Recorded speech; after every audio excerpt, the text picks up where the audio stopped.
Buenas noches a todos. Quiero agradecer a los organizadores por la invitación que me han hecho para participar en estas jornadas espirituales para hablar sobre la exhortación apostólica del Papa Francisco. Pienso que es un tema importante. Sé que han estado reflexionando sobre algunas cosas que dice esa exhortación y seguramente con mucho provecho espiritual y apostólico. Todos recordamos los sucesos del año pasado, que rodearon la elección del Papa Francisco como sumo pontífice y sucesor de San Pedro en el gobierno de la Iglesia. Hace un año quedamos impresionados por la renuncia del Papa Benedicto XVI. Precisamente ayer se cumplió un año exacto. Un acto de valentía espiritual que ya tiene un lugar en la historia de la Iglesia y del mundo. Y el impacto emocional y la alegría fueron también grandes cuando fue elegido el cardenal Jorge Mario Bergoglio, arzobispo de Buenos Aires y primado de la Argentina, como nuevo Papa, adoptando el nombre de Francisco un 13 de marzo del año 2013. Por primera vez en la historia, un argentino, un latinoamericano, que al mismo tiempo es jesuita, es llamado para desempeñar la función de vicario de Cristo en la tierra. Y como gusta decir el mismo Francisco, para ser obispo de Roma y la máxima autoridad de la Iglesia Católica. El pontificado del Papa Francisco ha traído, junto con la novedad, un fuerte soplo de renovación y vitalidad a la vida de la Iglesia, sacudida en los últimos años por diversos sucesos que generaban malestar en su interior y cierta incomprensión desde el exterior. La primera encíclica de Francisco, Lumen Fidei, escrita a 4 manos con Benedicto XVI, ya emérito, la realización de la Jornada Mundial de la Juventud realizada en Río de Janeiro, en julio del año pasado, que congregó a millones de jóvenes venidos de todas partes del mundo. Las homilías diarias que ofrece el Papa desde la casa Santa Marta, en donde vive, todo ello da un aire de frescura que atrae a muchos, entusiasma a otros e impulsa a todos hacia una vivencia de fe más comprometida con el Señor Jesús y con la Iglesia, sacramento de su presencia en el mundo. Dentro de esta onda fresca, vital y renovadora que mencionamos, se inserta la exhortación apostólica Evangelii Gaudium, que a continuación vamos a comentar. Se trata de un documento extraordinario que refleja la nueva situación producida por la presencia de Francisco en la vida eclesial y es una magnífica expresión de las particularidades del actual Papa. Trata sobre un tema fundamental para la vida de la Iglesia, la nueva evangelización, pero enfocada y desarrollada desde unas coordenadas muy originales, donde podemos apreciar la firma, entre comillas, de Francisco. Al mismo tiempo, es como una especie de programa evangelizador que el Santo Padre está ofreciendo para la Iglesia en los próximos años. El mismo Papa lo dice al comenzar el documento, cito: con Jesucristo siempre nace y renace la alegría. En esta exhortación, dice el Papa, quiero dirigirme a los fieles cristianos para invitarlos a una nueva etapa evangelizadora marcada por esta alegría e indicar caminos para la marcha de la Iglesia en los próximos años. Quiere decir que no es una cuestión del momento, sino como es una especie de rumbo que la Iglesia debe recorrer en su futuro más cercano. Dale, por favor. Espero que puedan ver lo que ahí dice. Eso va a ser como nuestro mapa, ¿no?, para guiarnos en esta conferencia. Nos proponemos una doble tarea que al mismo tiempo estructurará nuestra plática. En primer lugar, revisaremos la exhortación en su esquema, sus contenidos y el mensaje que ofrece a toda la Iglesia, destacando los puntos relevantes y novedosos, que ciertamente tienen muchos. En segundo lugar, resaltaremos aquellas cuestiones del documento que tocan aspectos nucleares, importantes de nuestra espiritualidad sodalite, que nos interpelan y llaman a una particular impostación de aquello que el Papa enseña. Se trata de ejercitarnos en él, en sí, en mí, de manera tal que la enseñanza del Evangelii Gaudium no se quede en una abstracción ajena a nuestra experiencia como familia espiritual, y que nuestra espiritualidad se fundamente en bases objetivas del magisterio eclesial y pontificio, que nos aparten de toda amenaza o peligro de subjetivismo eclesial. Comenzamos entonces nuestro recorrido. Lo primero, vamos a ver la Evangelii Gaudium, por favor. Dale. Ahí está. La primera exhortación apostólica del Papa Francisco se llama Evangelii Gaudium, esto es, la alegría del Evangelio.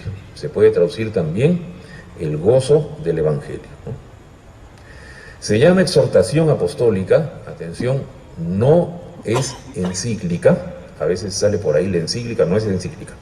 Esta es una exhortación apostólica porque en este documento el Papa ha recogido las conclusiones del 13º Sínodo Ordinario de Obispos, realizado del 7 al 28 de octubre del 2012, y cuyo tema fue la nueva evangelización para la transmisión de la fe cristiana. El subtítulo de la Evangelii Gaudium hace referencia a esta temática, el anuncio del Evangelio en el mundo actual. Fue promulgado el 24 de noviembre del año 2013, solemnidad de Cristo Rey y clausura del Año de la Fe. Se trata de un documento bastante extenso, si lo comparamos con otras exhortaciones anteriores o incluso con la encíclica Lumen Fidei. La Evangelii Gaudium abarca 220 páginas en el formato que ofrece la Santa Sede, que contienen 288 numerales. Es un número bastante grande. Recordemos que la Lumen Fidei, la encíclica, tiene 82 páginas y solamente 60 numerales. Si las encíclicas son documentos más importantes que las exhortaciones, llama la atención la diferencia, es una exhortación tan grande, ¿no? Está formada, ahora hablamos de la Evangelii Gaudium, por una introducción medianamente extensa, seguida de 5 capítulos, en los que el Papa expone la forma en que debe llevarse a cabo la evangelización según la perspectiva renovada y renovadora propuesta. Ahora, aparecen en esta exhortación una serie de características muy propias de este documento, que conviene tener en cuenta, porque allí, en esas características, es donde se nota el estilo del Papa Francisco, la impronta de su personalidad y su estilo, podríamos llamar también, ¿no? Personalmente considero que es providencial para la Iglesia que un latinoamericano, miembro del así llamado continente de la esperanza, sea hoy el Papa. Es un signo del espíritu que indica que a nuestra América Latina le toca un papel protagónico en este momento de la historia de la Iglesia. Las características que presenta el documento, tan propias del Papa Francisco, son las contribuciones que un hijo de la Iglesia de América Latina ofrece a todos los fieles y, por qué no, a todo el mundo. Estas características son las siguientes. Vamos a señalar algunas cuantas, por favor. Primero, un tono francamente optimista y entusiasta ante el desafío de la nueva evangelización. En toda la exhortación se percibe un espíritu marcadamente positivo, que sin negar ni ignorar las dificultades, mira la tarea evangelizadora con mucha confianza y alegría, apoyándose en la fe y la esperanza que invitan a trabajar por anunciar al Señor Jesús. Siguiente. Segundo, un lenguaje sumamente sencillo, popular diríamos, en el mejor sentido de la expresión, que genera una gran cercanía por su claridad y que hace posible un cuestionamiento personal. Las figuras empleadas por el Papa Francisco son muy directas y además rebosan de cierto encanto peculiar que hacen al mensaje de la exhortación muy atractivo. He citado ahí algunos ejemplos que vamos a mencionar muy rápido, ¿no? Dice el Papa, ¿no?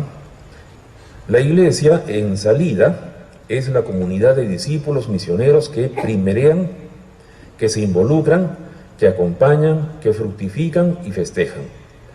Primerear, digamos, es una palabra que parece que es del uso, pues así, propio de Argentina y de los argentinos. Sepan disculpar este neologismo, es una palabra pues del lenguaje popular que el Papa emplea aquí, ¿no? Otro ejemplo, la segunda, ¿no? Hay cristianos cuya opción parece ser la de una cuaresma sin Pascua, ¿no? Para indicar que hay cristianos todos tristes, sin mucha alegría, ¿no? Es una figura también muy cercana y muy expresiva. Señala otra figura, dice, así se gesta la mayor amenaza, que es el gris pragmatismo de la vida cotidiana de la Iglesia, en el cual aparentemente todo procede con normalidad, pero en realidad la fe se va desgastando y degenerando en mezquindad. Se desarrolla la psicología de la tumba, que poco a poco convierte a los cristianos en momias de museo. Usted llamar a los cristianos momias de museo porque son gente pues así sin mucha vitalidad, es también una cosa que llama la atención. Última, una de las tentaciones más serias que ahonda el fervor y la audacia es la conciencia de derrota que nos convierte en pesimistas quejosos y desencantados con cara de vinagre. Llamar a los cristianos pues así, digamos, que tienen cara de vinagre, o llamarlos momias de museo, o llamarlos pues qué sé yo, cara de cuaresma sin Pascua, es una cosa absolutamente novedosa. Creo que vale la pena resaltar lo siguiente, es la primera vez en la historia de la Iglesia que un Papa habla así, de una manera tan cercana, tan directa, tan franca y yo diría también tan comprensible, ¿no? Siguiente, por favor. Tercero, las esquematizaciones o ayudas que utiliza el Papa Francisco para ir explicando sus ideas. Eso le da también un tono muy particular a este documento. Al Papa le gusta mucho desarrollar su discurso a partir de 2, 3 o 4 ideas que son primeramente enunciadas y luego explicadas. Esta es la firma de Francisco. Francisco dice, podemos desarrollar 3 ideas, primera, segunda, tercera, eso se da en todo su magisterio y aquí lo podemos ver también. Cito allí el número 78 de la exhortación, donde dice lo siguiente. Se puede advertir en muchos agentes pastorales, incluso en personas consagradas, una preocupación exacerbada por los espacios personales de autonomía y de distensión. Está hablando pues de las tentaciones o los riesgos de los agentes pastorales, y dice lo siguiente: pueden advertirse en muchos agentes evangelizadores, aunque oren, una acentuación del individualismo, una crisis de identidad y una caída del fervor. Son 3 males que se alimentan entre sí. O sea, primero, acentuación del individualismo; segundo, crisis de identidad; tercero, caída del fervor. Ya, ese es el estilo del Papa Francisco. Siempre habla así, 3 ideas y eso es lo que desarrolla. Entonces, en esta exhortación es una cosa que se da con mucha frecuencia. ¿Que eso ayuda para seguir lo que el Papa dice? Sí, ayuda mucho. Además, aparecen repetidas veces una serie de afirmaciones tajantes que le dan al documento pues una energía muy grande, ¿no? Y tomadas en su conjunto ayudan a esquematizar el contenido de la exhortación. Solamente mirando el índice podemos señalar algunos ejemplos. Papa, como dice, pues estas afirmaciones tajantes a partir de sí y de nos. Por ejemplo, no a una economía de la exclusión, números 53, 54. No a la nueva idolatría del dinero, número 55-56. No a la sedia egoísta, números 81-83. En el caso opuesto, las afirmaciones positivas podemos señalar sí al desafío de una espiritualidad misionera, números 78 al 80, sí a las relaciones nuevas que genera Jesucristo. Esto ayuda muchísimo, pienso yo, a la claridad, ¿no? Usted sabe perfectamente qué cosa quiere el Papa decir. No a esto, sí a esto otro, ¿no? Siguiente, por favor. Ya. Resulta muy interesante revisar las fuentes a las que acude el Papa Francisco para la elaboración de su exhortación. Además de la Sagrada Escritura que fundamenta todo lo que enseña el Santo Padre y de las conclusiones del Sínodo sobre la evangelización, encontramos 2 o 3 textos importantísimos sobre los cuales se ha basado pues este documento. El primero es la Constitución dogmática sobre la Iglesia, Lumen Gentium del Concilio Vaticano II, que es mencionado expresamente. El Papa ahí cita por varias veces. El segundo texto importante es la exhortación apostólica de Pablo VI, Evangelii Nunciandi, promulgada en 1975 y en muchos sentidos muy cercana al documento del Papa Francisco. Hay muchos temas comunes entre Evangelii Gaudium y Evangelii Nunciandi. Y pienso que eso también es una cosa muy importante. En tercer lugar, señalamos el recurso que hace el Papa Francisco a los documentos de las conferencias generales del episcopado latinoamericano. Son citados muchas veces los documentos de Medellín, de Puebla, de Santo Domingo y de modo muy especial el documento de Aparecida, en la que el Papa actual participó y tuvo, según se dice, un papel protagónico. He podido contar 12 citas directas del documento de Aparecida presentes aquí, y eso indica que el Papa incluye las reflexiones de la Iglesia en América Latina como una contribución para la misión evangelizadora que la Iglesia debe llevar a cabo en todo el mundo. Otras referencias que llaman la atención en la Evangelii Gaudium son las que hace el Papa Francisco de diversas conferencias episcopales. Son citados, por ejemplo, documentos de las conferencias episcopales de Estados Unidos, de la India, de Francia, etc. Y aparecen también referencias de algunos pensadores, teólogos muy destacados, como por ejemplo Henri de Libat, en su obra Meditación sobre la Iglesia, y Romano Guardini, de quien citas el libro El fin de los tiempos modernos. Entonces son elementos pues, que están ahí recogidos y que le dan un aire muy peculiar a esta exhortación. Siguiente, por favor. Quinto, es digno de destacar que entre los temas fuertes de esta exhortación aparezcan algunas cuestiones muy presentes en las orientaciones de las conferencias del Episcopado de América Latina, lo que alude al aporte mencionado anteriormente. 2 temas son particularmente subrayados. Primero, la cultura y su centralidad, lo que exige la acción de la Iglesia en orden a la evangelización de la cultura. Y es un tema que vamos a ver con un cierto detalle más adelante. Y el segundo tema es el tema de los pobres, su importancia y la exigencia para toda la Iglesia de una acción que se dirija a ellos de manera preferencial. Entonces, evidentemente no es lo único de lo que habla el Papa, pero ciertamente a esto le da una fuerza que es muy, muy grande. Ya de eso diremos también algo más adelante. Vamos a revisar rápidamente la estructura de este documento, o sea, el esquema, de qué manera está organizado, y hablaremos también de una manera muy rápida y somera de lo que dice. Evidentemente, pues, lo ideal sería que todos ustedes puedan leer esta exhortación. A pesar de su extensión, vale la pena.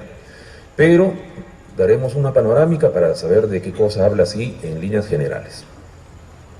Siguiente, por favor. Ya, bueno. Los que tengan el documento a la mano podrán ver ahí. Los que no, Escúchenme nomás, ¿ya? A ver, comienza el documento con una introducción que veremos no lleva ese nombre, que se titula La alegría del Evangelio. Recordemos que el documento se llama así, ¿no? Evangelii Gaudium significa la alegría del Evangelio, el gozo del Evangelio, que abarca los primeros 18 números de la exhortación. Viene a continuación el capítulo primero, titulado La transformación misionera de la Iglesia. Noten que el Papa, con lo que señala aquí en este esquema, ya está dando todo un mensaje. Y en el capítulo 1 lo que está diciendo es que la Iglesia tiene que transformarse, señal de que en la situación presente, en la situación actual, hay algo que tiene que ser modificado o cambiado. ¿En qué tiene que transformarse? No en su estructura de base, porque eso nunca va a cambiar, sino en la tarea que realiza, en la forma en que realiza su tarea, que es justamente la evangelización.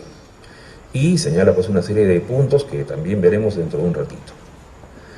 Capítulo segundo, en la crisis del compromiso comunitario. Y ahí el Papa señala algunos desafíos del mundo actual, y un punto que es, pienso yo, muy importante son las tentaciones de los agentes pastorales. El Papa pasa revista a lo que es la situación del presente y cómo eso afecta el desarrollo de la evangelización.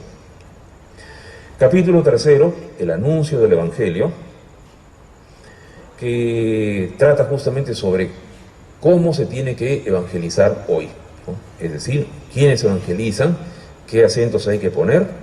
Aquí en este capítulo 3 hay un capítulo, un número entero, con una parte así, mejor dicho, 2 o 3 partes, donde el Papa habla acerca de la homilía y la predicación, concretamente. Si bien esa parte se dirige a los sacerdotes, sin embargo es bien importante, por las cosas que ahí se señalan, ¿no?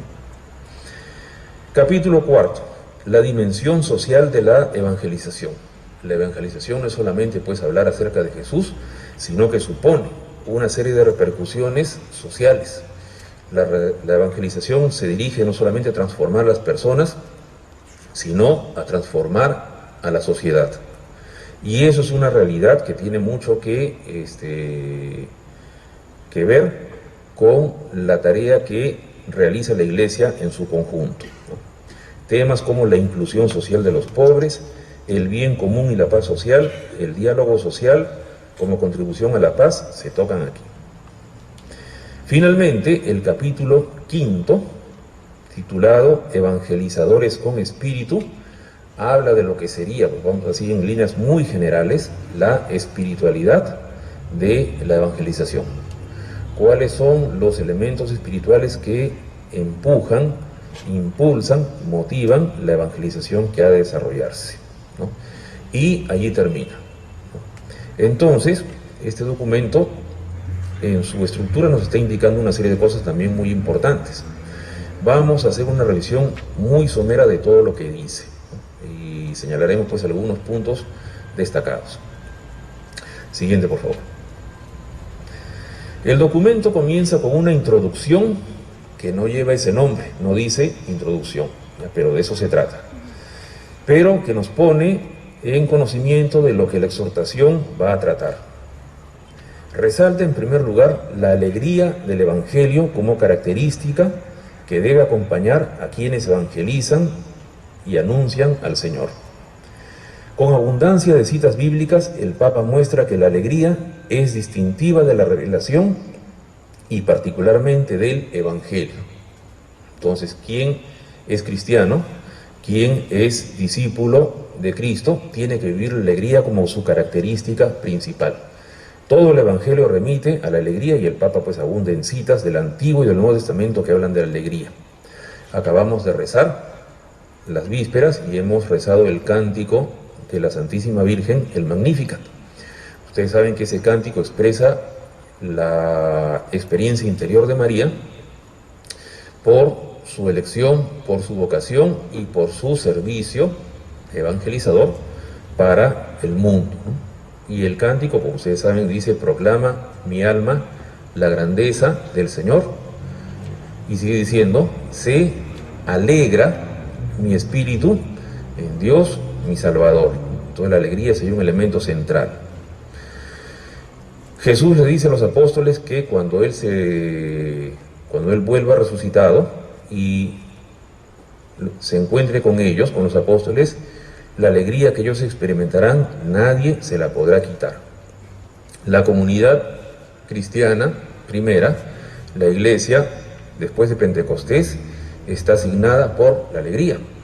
Acá hay una cita, Hechos 2:46, que pienso que le cae muy bien a todos nosotros peruanos, ¿no? Es una especie de cita que describe, creo yo, el espíritu de los peruanos, ¿no? ¿Qué dice Hechos 2:46? Dice, ¿no? Hablando de los primeros cristianos, tomaban el alimento con alegría. Ya, eso es bien representativo de nosotros, ¿no? Ustedes nunca se van a olvidar de eso, ¿no? Tomaban el alimento con alegría. Eso somos nosotros. A esta alegría invita el Papa a quienes evangelizan, ¿no? Y dice una frase que también es muy graciosa, pero que tiene un fondo, ¿no? Un evangelizador, dice el Papa, no debería tener permanentemente cara de funeral. Son esas expresiones que llaman la atención y que son inolvidables, ¿no? Se trata, dice el Papa, de una tarea maravillosa, esta de la evangelización, novedosa y que supone el primado de Dios que nos ha llamado a colaborar en el anuncio de la salvación. Hoy esta tarea se plantea como nueva evangelización y quedan señalados 3 campos muy concretos para la misma. La pastoral ordinaria, primero, los cristianos que no viven las exigencias de su bautismo, segundo, y finalmente, tercero, los que no conocen a Jesucristo o los rechazan. La tarea evangelizadora, dice el Papa, exige, junto con la alegría, una renovación. Siguiente, por favor.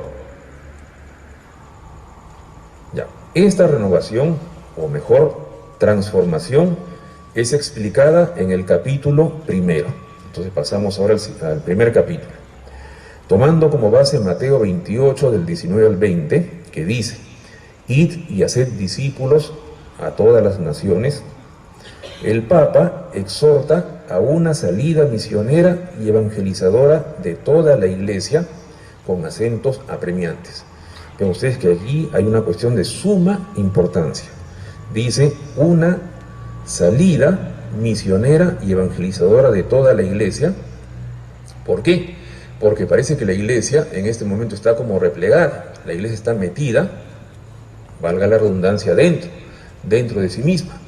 Y esa no es la razón de ser de la Iglesia. La Iglesia está para ir, como dice Jesús, hacia todos los hombres para anunciarles la buena nueva. Dice el Papa, estas son sus palabras. Hoy, en este id de Jesús, están presentes los escenarios y los desafíos siempre nuevos de la misión evangelizadora de la Iglesia. Y todos somos llamados a esta nueva salida misionera.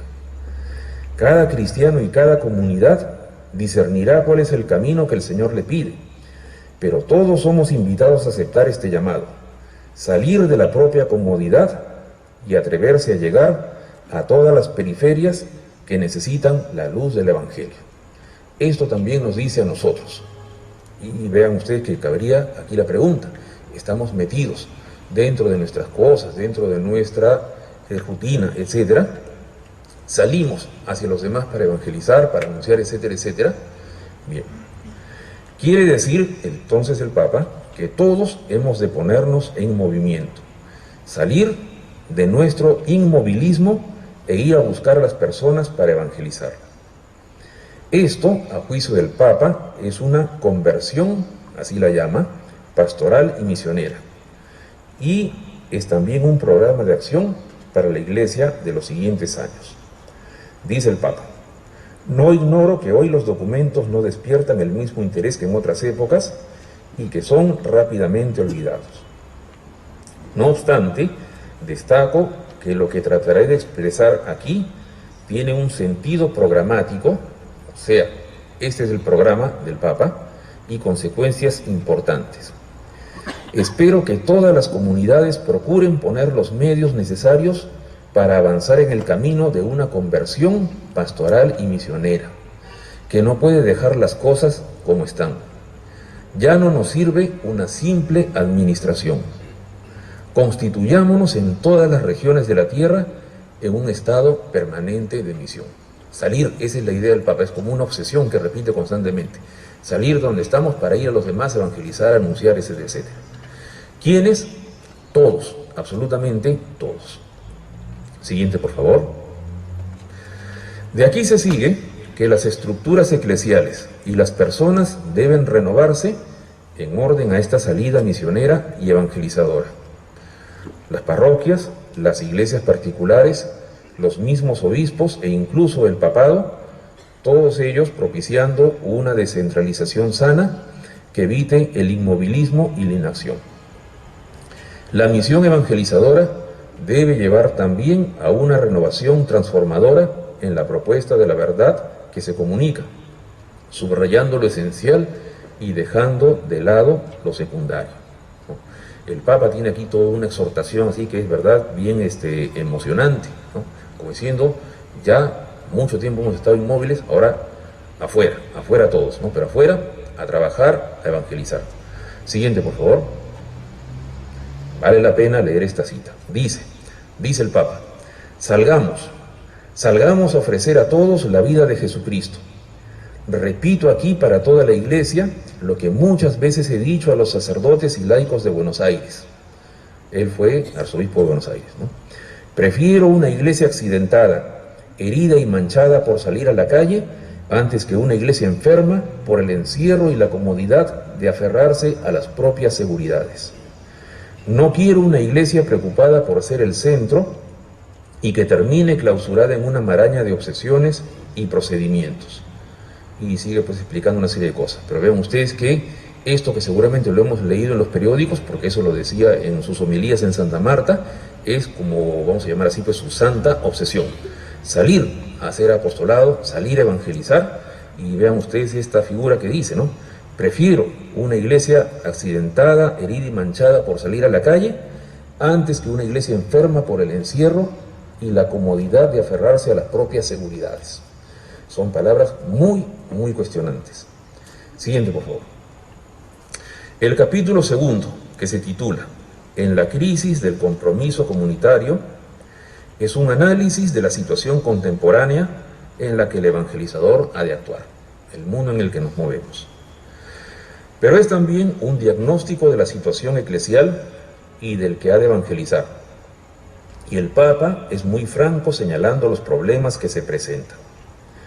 En lo referido al mundo actual, señala Francisco la situación de exclusión que genera un modelo, el modelo, digamos, cultural, materialista, que da culto a la eficiencia y a la productividad. Un mundo rico, cuyo modelo pasa ciertamente por una crisis, que rinde culto idolátrico al dinero y que lleva al rechazo de los pobres y a la creación de una escandalosa desigualdad. Destacan vigorosos no a situaciones malas, como señalamos anteriormente, no a la primacía del dinero, no a la desigualdad, etcétera, etcétera. Pero el análisis hecho por el Papa Francisco no es solo económico. Señala también el paradigma cultural relativista que se expresa de muchas maneras, ¿no? Por ejemplo, en el secularismo, en el relativismo y en el declive moral, que son una amenaza pues para la familia, para todos los creyentes, etc. Al hablar de las tentaciones que los agentes pastorales sufren en este mundo, el Santo Padre va señalando los elementos que afectan a los evangelizadores y que desvirtúan la misión, disminuyendo a las personas y su vida cristiana. El Papa habla de la actitud que busca espacios propios y autonomía, viendo la misión como una tarea externa desgajada de la vida personal. Ese es un problema que se da a veces en los evangelizadores, ¿no? Piensan que el trabajo evangelizador es una cosa que es como una especie pues de realidad externa a la propia vida, a la que le dedican algunas horas, etcétera, y después regreso a mis cosas, a mis ocupaciones normales.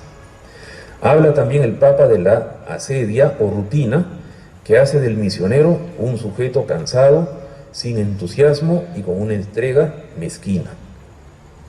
En algunos, dice el Papa, se da un pesimismo fruto de desengaños y falta de éxito apostólico, y no es desconocida una mundanidad espiritual que el Papa critica con dureza, y lo mismo los conflictos y peleas que a veces se dan entre gente de la Iglesia.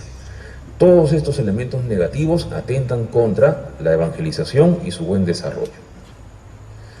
De aquí, siguiente por favor, se sigue que el mundo contemporáneo, así como las debilidades de nuestro hombre viejo y nuestros pecados, más la acción del demonio que nunca falta, amenazan con robarnos la fuerza que Dios con su gracia nos da para evangelizar.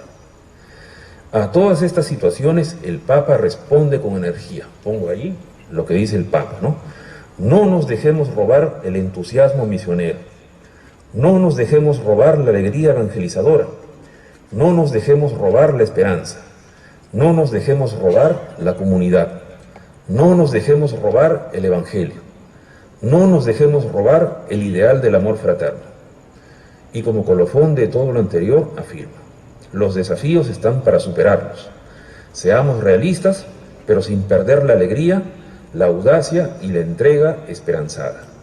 No nos dejemos robar la fuerza misionera. ¿Esto qué significa?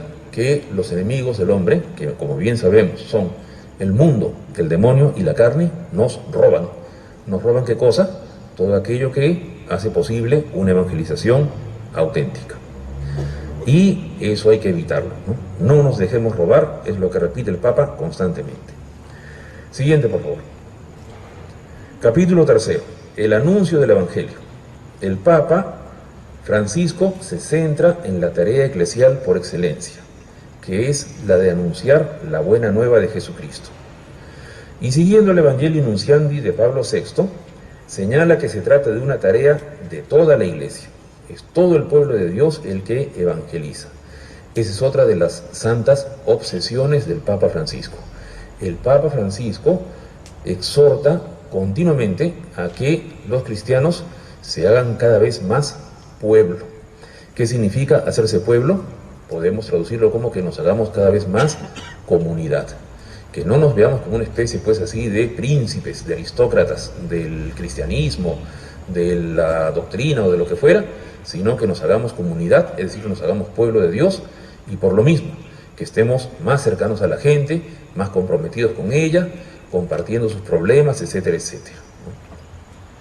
En este pueblo, que es la Iglesia, todos somos discípulos misioneros. El Papa recoge esta idea de la conferencia de Aparecida, realizada en el año 2007, para indicar que todos, por ser discípulos de Jesús, participamos de la misión de darlo a conocer. No se trata de dos realidades que se suman, por eso el Papa cambia esto de discípulos y misioneros. Es una sola realidad, discípulos misioneros. Y así nadie debería excusarse de hacer apostolado. Junto con la evangelización colectiva y cultural desarrollada en y por la piedad popular, el Papa Francisco pone de relieve que la evangelización tiene que ser de persona a persona. Es un elemento también muy importante. No hay excusas para evangelizar, y la evangelización tiene que ser, dice el Papa, en primer lugar, de persona a persona. O, como dice, artesanal. La evangelización, dice el Papa, es artesanal. Artesanal, el artesano hace él mismo, con sus propias manos, un determinado objeto, obra, etc. Así tiene que ser la evangelización, hecha directamente por nosotros, con nuestras propias manos. Y ofrece una valiosa metodología para esta tarea. En este tercer capítulo que estamos viendo, el Papa se detiene extensamente para hablar de la homilía. Y eso porque la homilía y la predicación son ministerios importantes mediante los cuales el Evangelio se hace presente a mucha gente. El Papa sabe que hay una crisis en la predicación homilética y trata pues de ofrecer alguna solución. Siguiente, por favor. Leemos esta referencia del Papa que está en el número 135 del Evangelii Gaudium. Dice: consideremos ahora la predicación dentro de la liturgia, que requiere una seria evaluación de parte de los pastores. Me detendré particularmente, y hasta con cierta meticulosidad, en la homilía y su preparación, porque son muchos los reclamos que se dirigen en relación con este gran ministerio y no podemos hacer oídos sordos. La homilía es la piedra de toque para evaluar la cercanía y la capacidad de encuentro de un pastor con su pueblo. De hecho, sabemos que los fieles le dan mucha importancia, y ellos, como los mismos ministros ordenados, muchas veces sufren, unos al escuchar y otros al predicar. Es triste que así sea. Y yo digo, cuánta razón tiene el Papa Francisco, ¿no? Es verdad eso de que muchos sufren la homilía, unos escuchando, y para ser justos, vean también, otros predicando también. No es fácil predicar, no es fácil dar una homilía. Y por eso se requiere pues una revisión, una evaluación, dice el Papa, y también una renovación transformadora.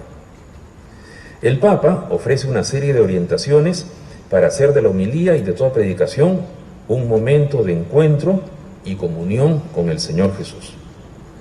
Sugiere que la palabra de Dios sea personalizada por el predicador, que la haga suya por la meditación, la lectura espiritual y la oración.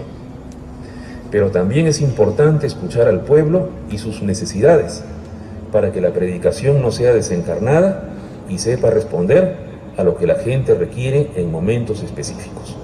Y en fin, son orientaciones muy valiosas que por el momento indicamos hasta allí nomás, ¿no? Bien, siguiente por favor. El Evangelio no es únicamente respuesta a la vida de las personas individualmente consideradas. También responde a la sociedad en su conjunto. Por eso el capítulo 4, titulado La dimensión social de la evangelización, se ocupa de esta característica. El anuncio del Evangelio en perspectiva querigmática, o sea, invitando a la conversión, debe llevar a la conversión de la sociedad y a cada creyente a un compromiso social que es ineludible.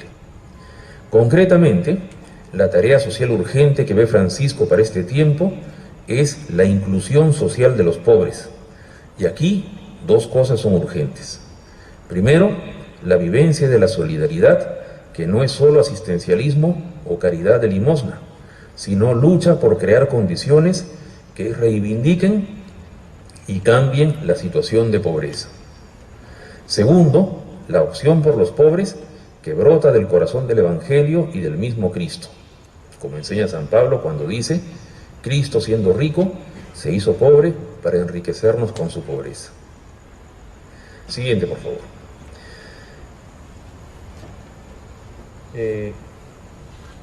Dale. Ahí está. Propio del cristiano y de su acción evangelizadora es la búsqueda de la paz social, como recuerda la bienaventuranza del Señor Jesús. El creyente al evangelizar construye la paz. Hay una parte muy bonita de la exhortación en la que el Papa cita 4 principios que guían la búsqueda de esta paz y que, en sentido amplio, pueden aplicarse también a la misión evangelizadora.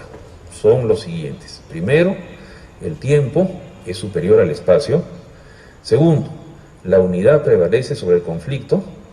Tercero, la realidad prevalece sobre la idea. Cuarto, el todo es superior a la parte. Estos 4 principios son muy interesantes y muy valiosos, ¿no? Valdría la pena hacer una reflexión de fondo sobre este y otro punto que ahorita voy a decir. Siguiente, por favor.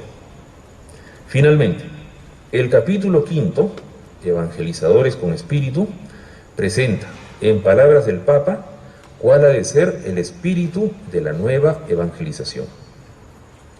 Destaca en primer lugar que dicho espíritu se fundamenta en la oración para proyectarse en la tarea misionera y evangelizadora. Es el encuentro personal con Jesús nuestro primer motivo para evangelizar, ya que en contacto con Él experimentamos un amor que nos fuerza a comunicarlo. Y este amor, dice el Papa, nos lleva a ser pueblo, a identificarnos con el pueblo que es la Iglesia y por extensión con toda la humanidad, lo que mencionábamos hace un rato. Pero es también el contacto con el Espíritu Santo, cuyo fuego mantiene vivo el ardor misionero. La oración de intercesión también brinda fuerza para la misión. Termina el documento hablando de María, la madre de la evangelización, muy en la línea de lo que ha desarrollado la Evangelii Nuntiandi ya mencionada de Pablo VI y el documento de Puebla. Bien, entonces hasta allí es lo que dice la Evangelii Gaudium. Entiendo que es una panorámica muy ajustada y seguramente no da una idea de todas las riquezas que contiene. Por eso vuelvo a insistir en la lectura, la invitación a leer este documento, esta exhortación tan importante, vean ustedes, por todo lo dicho.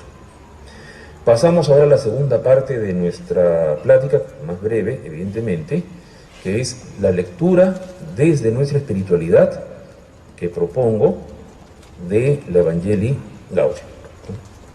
Siguiente, por favor. Ya, entonces, esto es la segunda parte que decíamos íbamos a hacer, ¿no? Leer la Evangelii Gaudium desde lo que son los criterios y contenidos de nuestra espiritualidad. La lectura y estudio de la Evangelii Gaudium del Papa Francisco lleva a descubrir una serie de consonancias que hablan de una cercanía de nuestra espiritualidad con las cosas que propone el Santo Padre. Esta sintonía se debe, pienso yo, a que nuestra familia espiritual tiene como razón de ser el apostolado y nuestra espiritualidad encuentra en la tarea evangelizadora un ámbito de despliegue.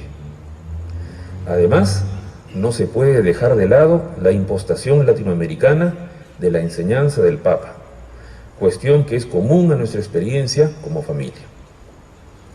En todo caso, debemos alegrarnos de esta constatación, ya que es una confirmación por parte del Magisterio Pontificio de que nuestra espiritualidad es plenamente eclesial y puede brindar un aporte válido a la evangelización en el mundo actual. Señalamos algunos elementos de sintonía que encontramos pues en la Evangelii Gaudium. Siguiente, por favor. Primero, en la exhortación el tema del encuentro tiene un papel destacado. El Santo Padre no cesa de repetir que en el encuentro con Jesús la persona experimenta la alegría y descubre su vocación a la misión.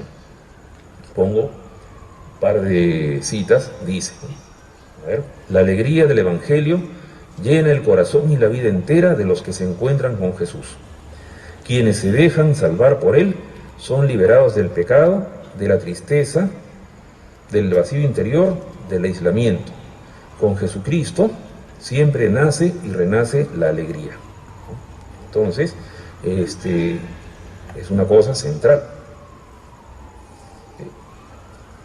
Dice el Papa, solo gracias a este encuentro o reencuentro con el amor de Dios que se convierte en feliz amistad, somos rescatados de nuestra conciencia aislada y de la autorreferencialidad. Y en fin, pues, ¿no? Ahora, nuestra espiritualidad es, como lo ha señalado muchas veces Luis Fernando, una espiritualidad del encuentro. Nosotros entendemos que el ser humano no es un ente cerrado y autónomo, ajeno al contacto con los otros. Todo lo contrario, el hombre se realiza en la relación con los demás, consigo mismo y sobre todo en el encuentro con Dios por medio de Jesús. Por favor, la siguiente. Pongo una referencia de Luis Fernando que nos dice lo siguiente. El reconocimiento de la magnitud de la persona concreta muestra el interés por lo positivo, por lo histórico, etc., por el centro donde se experimenta la acción de Dios. Esta misma valoración hace que el drama humano sea asumido con grave seriedad, con afán de coherencia, y desde la nostalgia profunda del hombre se busca vivir, desde la raíz propia, el encuentro plenificador con el Señor Jesús. En esto tenemos un punto pues ahí de sintonía con lo que dice el Evangelii Gaudium, y esto, vean ustedes, nos invita a una renovación en nuestra comprensión y en nuestra vivencia del encuentro. Si nuestra espiritualidad es una espiritualidad del encuentro, la tarea que desarrollamos, que es el apostolado, tiene que ser también una ocasión para vivir intensamente este encuentro con el otro y en el otro con Jesús. Siguiente, por favor. Una segunda cuestión que ponemos y que está en el Evangelii Gaudium es la centralidad del Señor Jesús. Es claro que Jesús debe ser el centro de nuestra existencia y que todo lo que hacemos es por amor a Jesús, ya que amándolo nos vamos configurando y conformando con Él. Como es obvio, el Papa Francisco resalta esta centralidad en orden a la evangelización. Ponemos la siguiente cita, dice: no se puede perseverar en una evangelización fervorosa si uno no sigue convencido, por experiencia propia, de que no es lo mismo haber conocido a Jesús que no conocerlo. No es lo mismo caminar con Él que caminar a tientas. No es lo mismo poder escucharlo que ignorar su palabra. No es lo mismo poder contemplarlo, adorarlo, descansar en Él, que no poder hacerlo. Es decir, Jesucristo es central para nuestra existencia. Luis Fernando nos ha hablado muchas veces de la centralidad del Señor Jesús en nuestras vidas. Debemos hacer realidad en nosotros lo que dice San Pablo, y es parte también de nuestra tradición espiritual: para mí la vida es Cristo. Filipenses 1:21, o también: no soy yo quien vive, es Cristo quien vive en mí. Gálatas 2:20. Para vivir esta centralidad es fundamental el contacto permanente con el Señor y el encuentro plenificante que brindan los sacramentos, la oración, el trabajo apostólico, etc. Tercero, siguiente por favor. Ya, esa es la cita de Luis Fernando. Siguiente. Ahí está. Resulta sintomático que nuestras opciones apostólicas más destacadas aparecen mencionadas y bien desarrolladas en la exhortación apostólica del Papa Francisco. En efecto, para nosotros es prioritario y esencial el trabajo con los jóvenes, el amor preferencial por los pobres y el esfuerzo por evangelizar la cultura. Y podemos encontrar en las enseñanzas del Papa Francisco luminosas orientaciones. Ya no hay mucho tiempo como para decir pues qué cosa dice particularmente, pero es verdad que el Papa Francisco nos ofrece una serie de orientaciones muy valiosas que tienen que ver con el apostolado juvenil. Cómo hacer, cómo acercarse, qué decirles, qué tipo de conversión supone ese apostolado, ¿no? Sobre los pobres ya hemos hablado, ya hemos dicho alguna cuestión, ¿no? Y sobre la evangelización de la cultura, aquí hay que decir que el Papa habla cosas maravillosas, ¿no? Exhorta a la tarea según las circunstancias de cada lugar y situación, y sobre todo, pienso que aquí hay un elemento muy importante: ilumina la evangelización de la cultura desde un nuevo ángulo muy sugerente, planteando al mismo tiempo un desafío de interpretación y otro de aplicación. A ver, dale por favor. Esta cita es un poquito larga, ¿ya? Pero la pongo por su trascendencia. Pienso, y espero que Alfredo García, que está por ahí, que lo veo, estará de acuerdo conmigo, que de repente es de lo más valioso que trae la exhortación apostólica en orden justamente a este tema de evangelizar la cultura. Dice: la noción de cultura es una valiosa herramienta para entender las diversas expresiones de la vida cristiana que se dan en el pueblo de Dios. Y describe pues lo que se debe entender por cultura, etc. Dice, al final, o casi al final: el ser humano está siempre culturalmente situado. Naturaleza y cultura se hallan unidas estrechísimamente.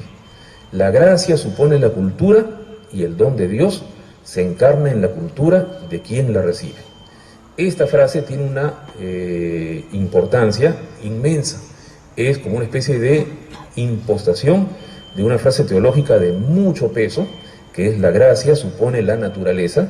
Y vean que aplicado al tema de la cultura nos ofrece pues un alcance que es ciertamente muy grande y que exige una reflexión de fondo, ¿no? La siguiente, por favor. Y pienso que es una tarea que nosotros como familia espiritual, como miembros de la familia Sodalite tenemos, porque si nuestro acento es la evangelización de la cultura, aquí se nos está dando una línea de reflexión y de trabajo en orden justamente a eso, a la evangelización de la cultura. Las palabras del Papa deben cuestionarnos profundamente y nos deben mover a preguntarnos: ¿estamos respondiendo como familia espiritual a lo que Dios nos pide y nuestra espiritualidad nos exige en lo que se refiere al apostolado con los jóvenes, al trabajo solidario y amoroso por los pobres y a la evangelización de la cultura? Dejo la pregunta ahí nomás. Siguiente, por favor. Un cuarto punto. En el documento, el Papa Francisco habla sobre la religiosidad popular y la considera una magnífica expresión de fe inculturada, de inculturación del Evangelio en los más pobres y sencillos. Nuestra espiritualidad siempre ha mirado la religiosidad popular como una realidad buena, un valor que no debe perderse y más bien ha de potenciarse para expresar una vivencia de fe plena y apostólica. Luis Fernando decía lo siguiente, por favor, cito aquí de su libro Características de una espiritualidad para nuestro tiempo desde América Latina. Dice: toda la revalorización litúrgica se armoniza con las manifestaciones populares de piedad, en las que se descubre, dentro de la sencillez de la experiencia, el carácter festivo del acontecimiento que señala el horizonte teologal del ser humano y de la vida social. En América Latina, la religiosidad popular es un camino espiritual que se ha de ver como un genuino signo de esperanza. Este aprecio por la religiosidad popular por parte nuestra manifiesta la conciencia de que la fe que profesamos es comunitaria, como dice Francisco, es del pueblo al que también pertenecemos, y al mismo tiempo manifiesta valores profundamente católicos, lo que supone conciencia de identidad que ha mantenido la pertenencia fiel a la Iglesia en medio de situaciones muchas veces de abandono prolongadas. Siguiente, por favor. Un último punto que tocamos está indicado por el Papa Francisco en el capítulo 5, Evangelizadores con Espíritu. Y pienso que aquí se da una sintonía muy grande entre la enseñanza del Papa y nuestra espiritualidad. Dice Francisco lo siguiente. Evangelizadores con espíritu quiere decir evangelizadores que oran y trabajan. Desde el punto de vista de la evangelización, no sirven ni las propuestas místicas sin un fuerte compromiso social y misionero, ni los discursos y praxis sociales o pastorales sin una espiritualidad que transforme el corazón. Esas propuestas parciales y desintegradoras solo llegan a grupos reducidos y no tienen fuerza de amplia penetración porque mutilan el Evangelio. Siempre hace falta cultivar un espacio interior que otorgue sentido cristiano al compromiso y a la actividad. Sin momentos detenidos de oración, de encuentro orante con la palabra, de diálogo sincero con el Señor, las tareas fácilmente se vacían de sentido, nos debilitamos por el cansancio y las dificultades y el fervor se apaga.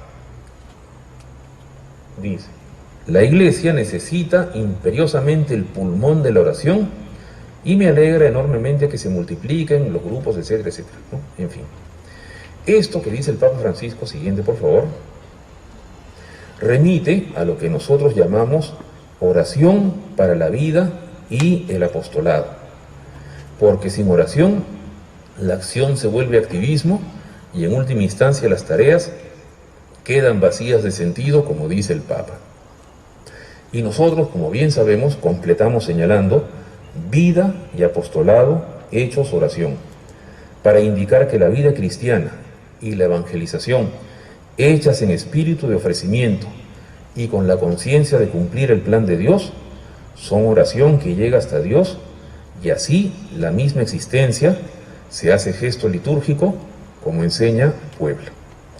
Desde esta perspectiva, la espiritualidad de la acción nos ayuda a mantener el equilibrio que reclama el Papa en la cita mencionada. Conclusión.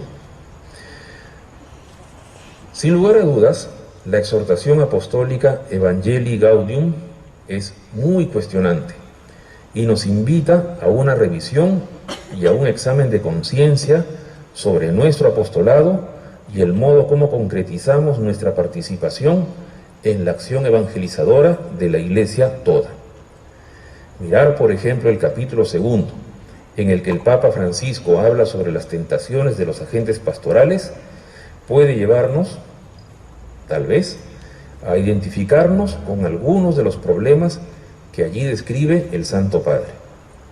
Y tal vez, al constatar esta realidad, nos pongamos tristes, porque no estamos respondiendo como se debe. Siguiente, por favor. No hay que perder la alegría que nos da la fe y que brota del encuentro con el Señor Jesús. Ante las tentaciones de tristeza, ahí está el mensaje del Papa. No hay que perder la alegría que nos da la fe. Además, si nos vemos carentes y limitados ante la tarea, tenemos una gran ayuda. Está la Santísima Virgen María, nuestra Madre, la estrella de la evangelización, que con sus maternales cuidados nos acerca a la gracia que Dios nos regala, nos va conformando con su Hijo el Señor Jesús y nos asocia con su acción apostólica. Nuestra espiritualidad nos dice que nuestro apostolado es participación en el apostolado de María, es colaboración con el apostolado de María. A ella acudimos para que, siguiendo las enseñanzas del Papa Francisco y acogiendo la gracia que el Espíritu derrama en nuestros corazones, podamos cumplir con alegría la misión apostólica que el Señor Jesús nos ha confiado. Muchas gracias.